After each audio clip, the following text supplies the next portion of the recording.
Solid Edge contains a process-specific environment dedicated to creating wires, paths, cables, bundles, and a wire harness. So let's take a look at this particular environment. Under the configurations, we're going to take and go to the 07 wiring configuration, which allows us to turn off information we don't need to view while looking at the wire harness. And then what I'm going to do is I'm going to go up to the Tools and select the Harness Design command. You'll notice it takes us into the harness environment where we do have the harness wizard.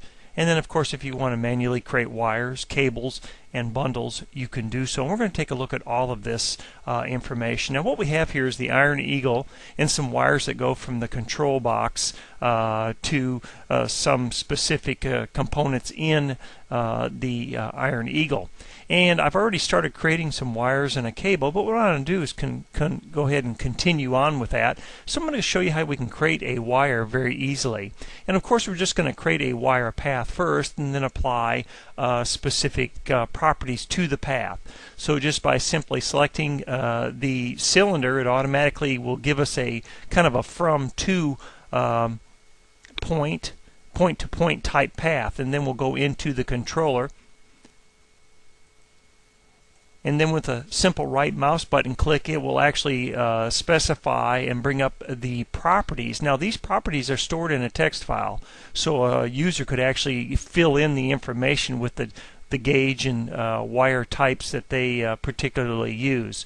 Now for this, I think we're just going to use the 20 gauge solid copper. In this case, I'll just select blue for the color.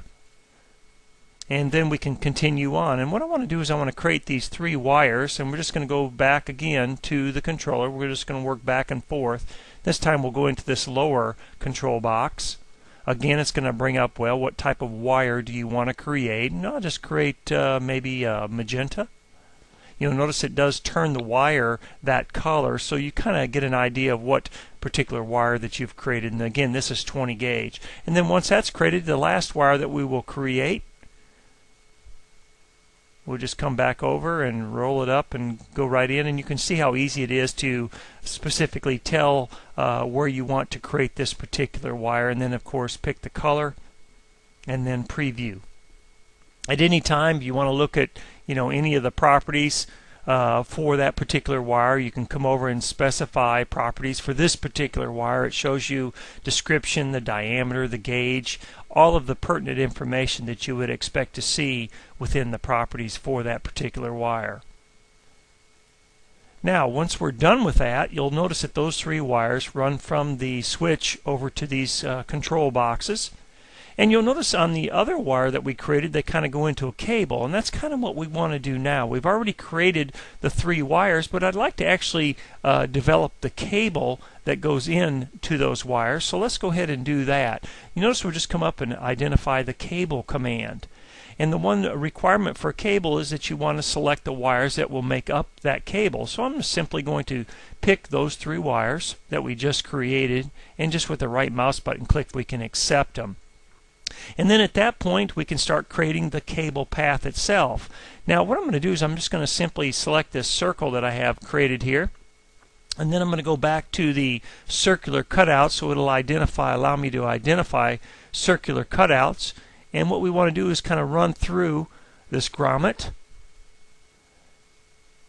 and then we want to run through the cylinder in this hold down clamp, and then right mouse button click, and you'll notice it creates the path for the actual cable itself.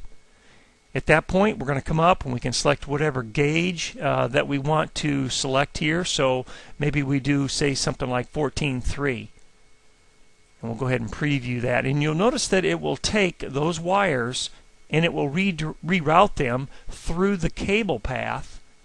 And then when the cable finishes, it'll go back to the 3 wires. So again, very easy to manipulate and change and create the cable that you're looking for. Now another thing that I'd like to do is you'll notice that the endpoints are controlled with what we refer to as blue dots. So if I, for example, pick that blue dot and then I click on the edit button, it's going to allow me to grab that blue dot and adjust it. And what I'm going to do is I'm going to lock in. You'll notice it gives us this triad, and I can lock into a plane or an axis. In this case, I'm going to pick the y-axis and just simply pull this cable out, and you'll notice how the wires will automatically adjust to that.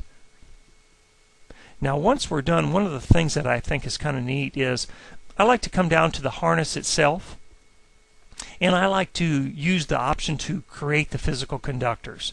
And what that does is that actually creates the physical conductors to show you what those wires actually look like. And in fact, what we also can do is we can hide the wires, and you notice it turns off the actual sketches or the paths for those wires. Another kind of neat thing that we can do is if I want to, for example, we'll go to face select mode, and if I come in here and grab, for example, the cylinder for that sheet metal cylinder, I can grab the plane, and notice I can move the location if I want to adjust the location, and watch how the wires will, once I click to place it, notice how the wires automatically update to the change. So again, everything's associative.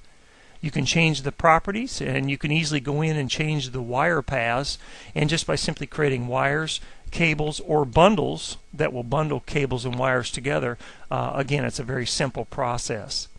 Another area that I think is unique to Solid Edge is the ability to read in from an ECAD system. Now again, this is a process-specific environment for a wire harness, and one of the things about reading something in from an ECAD system is it's looking for component names and terminal names. That way it knows what part to go to, or what component to go to, and what component to go from, as well as the terminals. And in order to set that up, I'm going to go back to part select mode, and I'm going to select this particular component because I wanted to show you when you go into a component in Solid Edge, you also can create set up a component name for the wire harness. Under the tools, you notice we have assign terminals, and when I click on that, you'll notice that it brings up an assign terminals dialog box. This allows me to assign this a component name that an ECAD system would understand, and also the terminal names. In this case, I just numbered the terminals 1 through 8. So if I want a wire to come from the relay component, maybe from terminal 3, this is how we actually assign those names to this particular part. So what I'm going to do is close and return back to the assembly, and then we can go back into the harness design and take a look at this wire harness wizard. So what we'll do is just kick off the wizard, and here you can see the different ECAD systems that we read information in. I'm going to use a Solid Edge sample for this sample that I've created, and we'll use the engine component for our components file, and we'll also use the engine connection for our connection file. It's a 3-step process wizard. That's step 1, just to point to the component and connection file. The next step is actually it calls out the component names that it's looking for in the file. Now you'll notice that the components have already been named, and when I read in this information, it was looking for specific component names. It found those names, and so it tells you it's populated. The neat thing about this wizard is you can also assign components and occurrences on the fly. Right while you're in this wizard, I could come out to Solid Edge and pick a component and give it a name, and that way we could populate it on the fly if we wanted to. There's the relay that we opened up and we looked at, and it found it automatically. Then we can go to the final step, which is basically the wire step. You know, what are you going to call the wire? It's going to go from what component to which component, and then of course the terminals. And then of course you want to pick what type of wire that you're actually creating. So in this case, you know, you just pick a particular wire or a cable attribute, and then you go with it. If you want to preview any of these, you can do so. And also we have some different properties that you can set, like how many number of points do you want to put on a wire. And those are the blue dots where you can adjust the wire. Maybe you want to increase the sheathing strip back length. We'll change this to maybe 15%. And then when we're done with that, we can simply click on the Finish button, and it automatically creates the wires from all of those different components. And those are, I believe there's 6 different components that it goes to. Now you'll notice that when it creates this particular cable from the harness wizard, it also gave us the blue dots.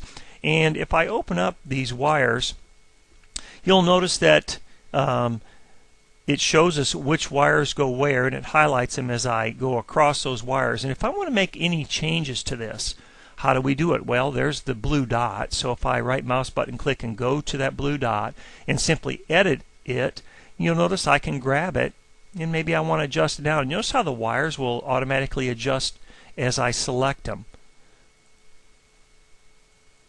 And if we zoom up a little bit on this area, you'll notice also that I can also select the wires themselves. So if I come down and pick the wire path and then click on the edit button, you'll notice it shows the one. We only use 1 point per pass, so there's the point, and I can simply grab it, and then I can just come up while I'm in the edit mode. You can grab the wires one after the other, and if you want to adjust just the way they look, maybe you don't like the way they, the way they come out of the